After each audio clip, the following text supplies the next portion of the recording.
Hi all welcome back to Dhanya's vlogs in Kannada. ಎಲ್ಲರೂ ಹೇಗಿದ್ದೀರಾ? I hope ಎಲ್ಲರೂ ಚೆನ್ನಾಗಿದ್ದೀರಾ ಅಂದ್ಕೊಳ್ತೀನಿ. ಬನ್ನಿ ಇವತ್ತಿನ ವಿಡಿಯೋದಲ್ಲಿ ನಾವು ಫುಡ್ ಕಲರ್ನ ಯೂಸ್ ಮಾಡದೇನೆ ಹೇಗೆ ಸೂಪರ್ ಆಗಿರುವಂತಹ ಒಂದು ಪೈನಾಪಲ್ ಕೇಸರಿ ಬಾತನ್ನು ರೆಡಿ ಮಾಡ್ಕೊಳ್ಬೋದು ಅಂತ ನೋಡ್ತಾ ಹೋಗೋಣ. ನಾವು ಮಾಡುವಂತಹ ಅಡುಗೆ ಇಲ್ಲಿ ಆದಷ್ಟು ಕೆಮಿಕಲ್ ಇಲ್ಲದೇ ಇರೋ ಹಾಗೆ ನಾವು ಕುಕ್ ಮಾಡಿ ಊಟ ಮಾಡೋದು ಈ ಇತ್ತೀಚಿನ ದಿನಗಳಲ್ಲಿ ತುಂಬ ಇಂಪಾರ್ಟೆಂಟ್ ಆಗುತ್ತೆ.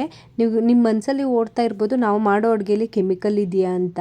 ನಮಗೆ ಗೊತ್ತಿದ್ದೋ ಗೊತ್ತಿಲ್ಲದೇನೋ ನಾವು ಈ ಫುಡ್ ಕಲರ್ಗಳು, ಕೆಲವೊಂದು ಫ್ಲೇವರ್ ಎಸೆನ್ಸ್ಗಳಿಂದನೂ ಕೂಡ ನಮಗೆ ಆರೋಗ್ಯ ಸಮಸ್ಯೆಗಳಾಗೋದನ್ನು ನಾವು ಇತ್ತೀಚಿನ ದಿನಗಳಲ್ಲಿ ನೋಡ್ತಾ ಇದ್ದೀವಿ.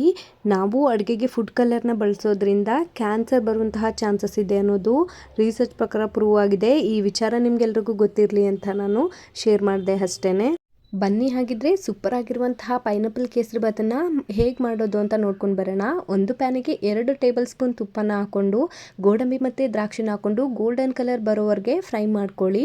ಫ್ರೈ ಮಾಡಿಕೊಂಡು ಪಕ್ಕಕ್ಕೆ ಎತ್ತಿಟ್ಕೊಂಡು ಇನ್ನೊಂದು ಪ್ಯಾನಿಗೆ 1 ಟೇಬಲ್ ಸ್ಪೂನ್ ತುಪ್ಪನ ಹಾಕ್ಕೊಂಡು ಚಿರೋಟಿ ರವೆನ ಹಾಕ್ಕೊಂಡು ನೀಟಾಗಿ ಈ ಥರ ಲೈಟಾಗಿ ರೋಸ್ಟ್ ಮಾಡಿ ಪಕ್ಕಕ್ಕೆ ಎತ್ತಿಟ್ಕೊಳ್ಳಿ. ಅದಾದ ನಂತರ ಅದೇ ಪ್ಯಾನಿಗೆ 2 ಬೌಲ್ ನೀರನ್ನು ಹಾಕ್ಕೊಂಡು ಪೈನಾಪಲ್ ಚಿಕ್ಕದಾಗಿ ಕಟ್ ಮಾಡಿ ಎತ್ತಿಟ್ಕೊಂಡಿದ್ವಲ್ವ ಅದನ್ನು ಹಾಕಿ ನೀಟಾಗಿ ಈ ಥರ soft ಆಗೋವರೆಗೆ ಬೇಯಿಸ್ಕೊಳ್ಳಿ.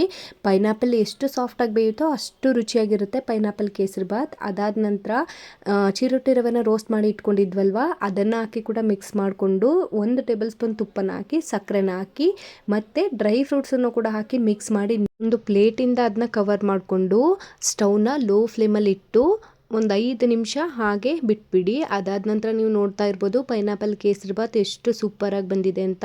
Pineapple kesari bath recipe ಅಂತೂ ತುಂಬ ಅಂದರೆ ತುಂಬಾ ಟೇಸ್ಟಿಯಾಗಿ ಬಂದಿತ್ತು. ನೀವು ಕೂಡ ಒಮ್ಮೆ ಮನೇಲಿ ಟ್ರೈ ಮಾಡಿ ನೋಡಿ ಹೇಗೆ ಬಂದಿತ್ತು ಅಂತ ಕಾಮೆಂಟ್ ಬಾಕ್ಸಲ್ಲಿ ಕಾಮೆಂಟ್ ಮಾಡಿ ತಿಳಿಸಿ. Thank you all.